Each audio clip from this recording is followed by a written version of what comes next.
Halo rekan mahasiswa, masih berkaitan dengan perencanaan sumber daya manusia atau SDM. Pada video ini kita akan mencoba membahas monitoring keseimbangan permintaan dan penawaran SDM. Kira-kira seperti apa ya? Pada video ini kita akan membahas tentang definisi monitoring keseimbangan permintaan dan penawaran SDM, proses pelaksanaan monitoring keseimbangan dan permintaan dan penawaran SDM, dan bagaimana menerapkan monitoring keseimbangan permintaan dan penawaran SDM. Mari kita mulai bahas. Nah, rekan mahasiswa, apakah Anda pernah dengar tentang monitoring persediaan SDM? Persediaan SDM merupakan jumlah individu yang memiliki keterampilan, pengetahuan, dan pengalaman yang dibutuhkan untuk mengisi berbagai peran dalam suatu organisasi. Persediaan SDM yang memadai sangat penting untuk memastikan kelancaran operasi dan mencapai tujuan strategis organisasi. Umumnya terdapat beberapa faktor yang perlu dipertimbangkan dalam mengidentifikasi kebutuhan persediaan SDM perusahaan, yaitu pertama, demografis, kedua, tren pasar tenaga kerja, ketiga, tren industri dan teknologi, keempat, tingkat kompetensi dalam rekrutmen tenaga kerja, dan kelima, kualitas SDM. Bagaimana mengidentifikasi hal tersebut? Maka evaluasi tren posting dari waktu ke waktu untuk memahami apakah permintaan akan SDM sedang melambat atau meningkat, maka diperlukan indeks demand SDM. Indeks demand SDM adalah perhitungan jumlah posting pekerjaan dibagi dengan total jumlah pekerjaan di bidang tersebut, kemudian dikalikan dengan 100. Hasil dari indeks kemudian dibandingkan dengan rata-rata nasional dan dievaluasi dari waktu ke waktu untuk memahami apakah pasar lokal sedang dalam tahap transisi. Setelah mengetahui pengertian permintaan dan penawaran SDM, selanjutnya kita coba memahami terkait segmentasi karyawan. Segmentasi karyawan adalah pengelompokan karyawan berdasarkan karakteristik yang relevan dengan pengalaman karyawan seperti preferensi karir, demografi, preferensi kehidupan kerja, atau manfaat kerja. Dengan melakukan segmentasi karyawan, perusahaan dapat memiliki pemahaman yang lebih baik tentang kebutuhan dan preferensi individu, membuat keputusan yang lebih tepat sasaran dalam kebijakan pengembangan, retensi, dan perekrutan, serta merancang strategi employer branding yang lebih sesuai, sehingga dapat meningkatkan produktivitas dan kinerja organisasi secara keseluruhan. Perusahaan juga harus mempertimbangkan fitur atau benefit penawaran kerja yang menciptakan respon terbaik dengan biaya terendah. Tujuannya adalah mengoptimalkan solusi yang juga meminimalisir biaya risiko sambil memenuhi tuntutan modal manusia dengan efektif. Nah, berikutnya kita diskusikan metode untuk melakukan pemodelan penawaran dari perencanaan SDM. Pertama, skill dan manajemen inventory. Skill inventory adalah catatan individual yang dimiliki oleh setiap karyawan, kecuali mereka yang saat ini berada dalam posisi manajemen atau profesional.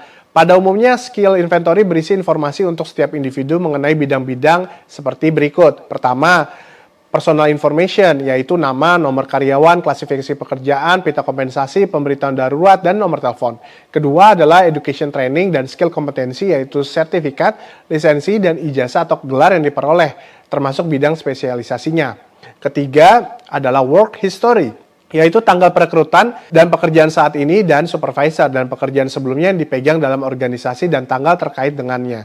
Keempat adalah performance rating, yaitu skor numerik dari riwayat kinerja karyawan dalam pekerjaan di organisasi. Kelima, career information, yaitu pekerjaan masa depan yang diinginkan oleh karyawan dan direkomendasikan oleh supervisor.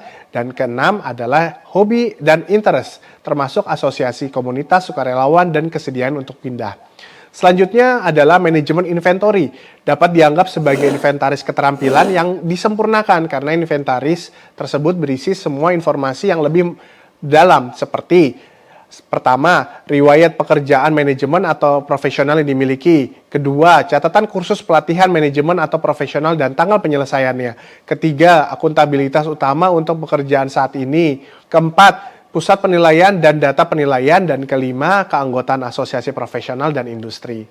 Selanjutnya adalah model Markov, yang juga disebut dengan model probabilistik, di mana menggunakan probabilitas dari berbagai pilihan pergerakan atau model stokastik yang menentukan pola pergerakan karyawan di seluruh sistem pekerjaan di dalam organisasi dengan menggunakan satu set kondisi yang saling terpisah untuk pergerakan di dalam organisasi ke luar pekerjaan tertentu.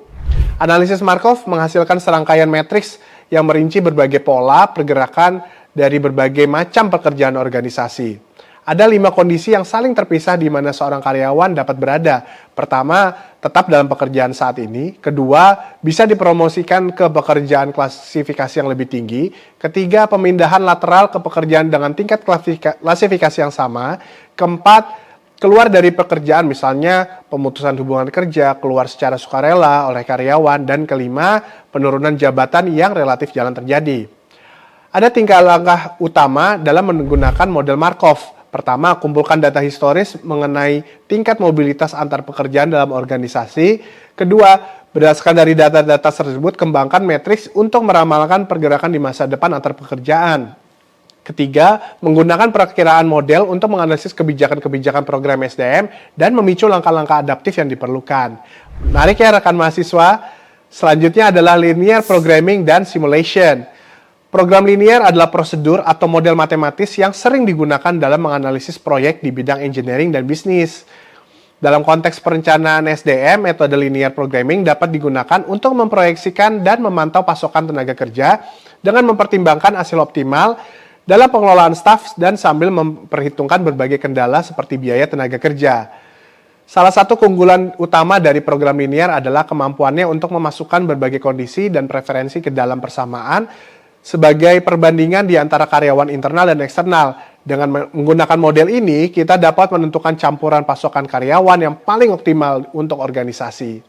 Selanjutnya adalah analisis movement.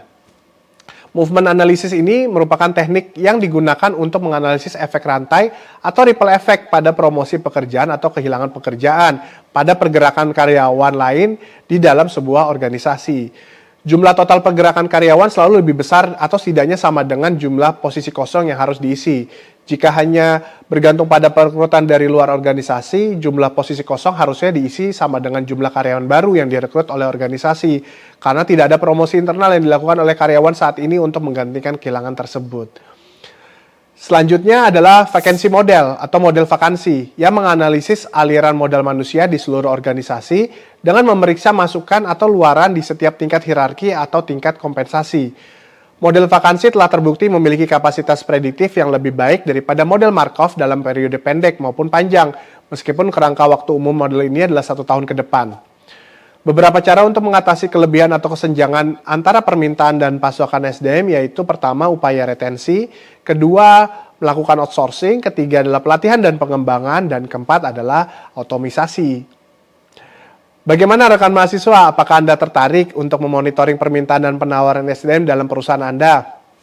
Nah, tidak terasa kita sudah mencapai penghujung video. Dalam video ini kita juga akan membahas tentang efek bullwhip yang terjadi ketika terdapat kesalahan dalam estimasi supply yang diiringi oleh supply chain yang menyebabkan kesalahan tersebut menjadi besar. Dalam mengelola pasukan sumber daya manusia akan paling efektif jika ketersediaan aliran sumber daya manusia tersebut dipertimbangkan secara bersama-sama dan terperinci. Peramalan memang tidak selalu akurat, tapi terdapat langkah-langkah untuk bisa mengurangi kesalahan dalam estimasi. Dalam memperkirakan jumlah kesalahan dalam peramalan, manajer SDM dapat membandingkan perkiraan sebelumnya dengan perkiraan sebenarnya.